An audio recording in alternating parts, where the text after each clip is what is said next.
Assalamualaikum warahmatullahi wabarakatuh. Jamaah di sini, jamaah YouTuber semuanya.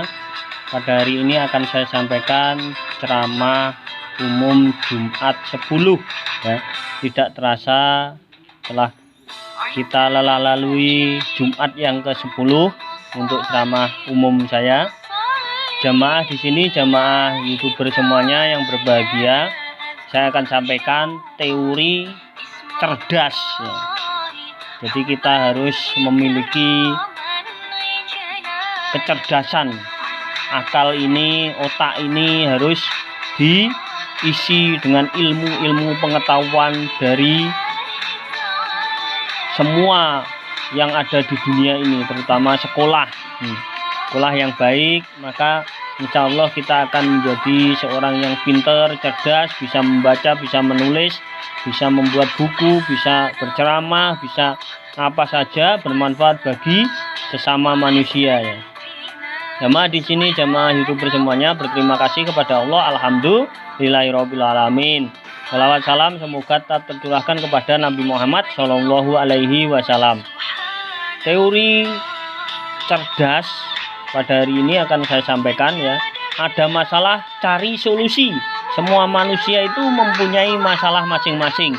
Hidup ini tidak ada yang tidak punya masalah. Ada masalah keuangan, ada masalah anak, ada masalah negara, ada masalah RT, ada masalah RW, ada masalah bencana alam, ada masalah apa saja pasti akan dihadapi manusia yang hidup. Kalau yang hidup itu punya masalah, pasti kalau sudah mati di alam kubur juga punya masalah, karena semuanya perlu dipertanggungjawabkan ya, perbuatan di dunia.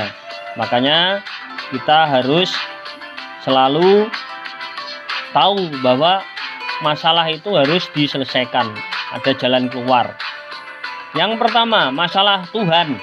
Ada 3 hal yang saya sampaikan, yaitu tentang Tuhan, ketuhanan, tentang 2 bencana, tentang yang ketiga bekal hidup di alam nanti ya. Yang pertama, Tuhan. Manusia itu mempunyai masalah tentang ketuhanan, karena manusia ini semua orang mempunyai ilmu konsep berpikir sesuai dengan apa yang diterima awal kehidupannya di dunia, lingkungan hidupnya, pemikirannya, pengaruh dari orang-orang dan pengaruh dari keluarga terutama ya. Keluarga, masyarakat atau sekolahan mempengaruhi dia mengenal Tuhan. Maka sebenarnya Tuhan itu satu, tidak punya anak, tidak punya bapak. Tuhan itu ya pencipta alam semesta, Tuhan itu. Makanya dekatilah Tuhan yang menciptakan, bukan Tuhan yang dibuat manusia, yaitu patung, gambar-gambar atau hal-hal yang dibuat manusia. Tuhan yang dibuat manusia itu patung, kuburan, pohon yang dibentuk seperti dewa. Tuhan yang dibuat manusia dan disangka manusia yaitu Tuhan. Punya anak, punya putra, punya istri, punya cici, punya cicit, punya cucu. Itu sebenarnya bukan Tuhan, itu bukan Tuhan ya.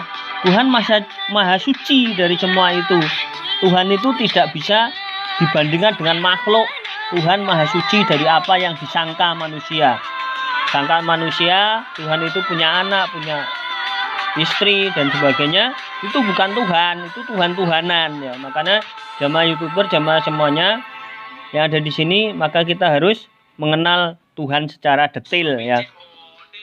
Jadi kehidupan kita ini harus diperbaiki dengan kehidupan yang mengenal Tuhan, yang benar-benar Tuhan. Maka sembahlah Tuhan yang Maha Esa, Tuhan pencipta alam semesta dan semua makhluk yang ada ya.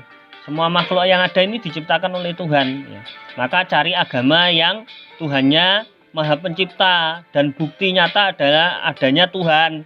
Kitab sucinya tidak berubah ya. Kitab suci tidak berubah-ubah, tidak gawe-gawe.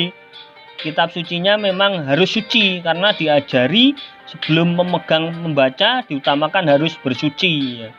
Firman Tuhan yang menjelaskan semua hal yang ada di dunia dari awal sampai sekarang, itu ada firman-firman Tuhan di kitab suci. Maka itu benar-benar milik Tuhan kitab sucinya. Maka itulah sebenarnya Tuhan, Tuhan yang Maha Esa, tidak punya bapak tidak punya anak dan istri ya.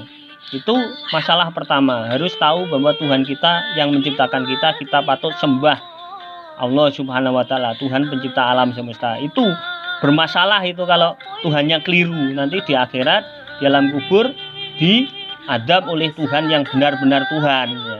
Maka kita jangan membuat Tuhan-Tuhanan. Tuhan cari yang benar-benar Tuhan, agama yang benar-benar agama ya. Yang kedua yaitu masalah kita harus cerdas, itu punya akal. Yang kedua yaitu bencana. Contoh bencana banjir di mana-mana dari awal tahun 2020, tahun 2021. Solusinya kalau ada air ke tempat kita, contoh saja, ada di air di tempat kita ya. Itu sungai, di sini saya gambarkan sungai. Kemudian kita rumahnya dekat sungai.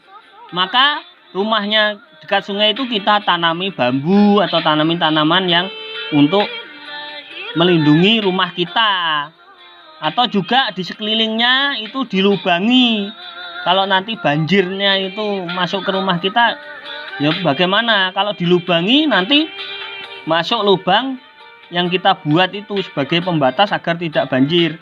Dan juga dekatnya rumah kita tanami juga. Jadi dihalangi oleh tanaman-tanaman yang kita tanami di sekitar rumah kita, dan di sekeliling ada lubang seperti sungai kecil begitu ya. Biar nanti kalau banjir datang itu airnya tidak masuk ke rumah kita karena ada halangan pohon dan juga ada sungai kecil masuk ke lubang itu, maka rumah kita bisa aman. Juga begitu Jakarta sebenarnya bisa saja diperbaiki. Di sana dulu itu ada banyak air ya, banyak sungai. Maka buatlah sungai di bawah tanah itu, buat sungai-sungai kecil yang ngubengi Jakarta, dibuat lubang-lubang, kemudian itu buat sungai ya. Bawahnya aspal itu dibuat lubang-lubang agar nanti kalau airnya dari sungai itu menuju ke aspal, kemudian masuk ke lubang yang dibuat itulah untuk menanggulangi banjir ya. Solusinya begitu Jakarta itu. Dengarkan ya orang-orang Jakarta yang ahli-ahli ilmu pengetahuan ini, teori cerdas saya. Ada masalah banjir ya, solusinya seperti itu. Atau dimanapun berada harus seperti itu, dihalangi dengan tanaman-tanaman dan juga di sekitarnya ada lubang atau sungai kecil begitu ya, agar airnya tidak masuk ke rumah kita atau membanjiri daerah kita ya. Harus cerdas ini teori cerdas jamaah di sini, jamaah YouTuber. Yang selanjutnya yaitu mencari bekal ya. Masalah yang akan ada solusinya adalah mencari bekal. Anak belum mengerti, belum paham, diberi ilmu, cepat mengerti dan pada tidak berilmu ya. Daripada tidak berilmu, akan berusaha cari bekal hidup, kaya ilmu, harta, kaya amal. Jadi orang itu, manusia, anak-anak itu harus sekolah semua, harus mengerti. Nanti akan diberi pengertian tentang kehidupan ini, akan tahu bahwa hidup harus bahagia, dunia akhirat harus bagaimana. Maka kalau orang yang tidak cerdas, tidak pinter, mereka tidak bisa mengerti cari bekal itu bagaimana yang baiknya, jamaah YouTuber jamaah di sini ya. Maka hidup itu harus mencari bekal. Bekalnya bagaimana? Dengan mencari ilmu. Kalau sudah berilmu nanti akan tahu cara cari bekal di akhirat kelak. Apalagi di dunia menjadi orang pandai dan menjadi orang kaya ya. Kaya ilmu, kaya harta, kemudian kaya amal itu ya. Jamaah di sini, jamaah YouTuber ya. Maka bekal yang baik adalah ilmu, amal, dan iman takwa. Iman itu percaya pada Tuhan yang seharusnya dipercaya, yaitu Tuhan yang Maha Esa, pencipta alam semesta ya. Jamaah YouTuber jamaah di sini ya. Mungkin itu yang bisa saya sampaikan ya. Semoga ceramah saya yang singkat ini bisa barokah, manfaat, dan membuka wawasan pikiran kita. Kita harus cerdas, pinter ya. Maka banyaklah mencari ilmu, banyaklah membaca dari hal-hal yang ada di dunia ini. Terima kasih. Bila taufiq. Wassalamualaikum warahmatullahi wabarakatuh. Semangat mencari ilmu, semangat mencari ilmu.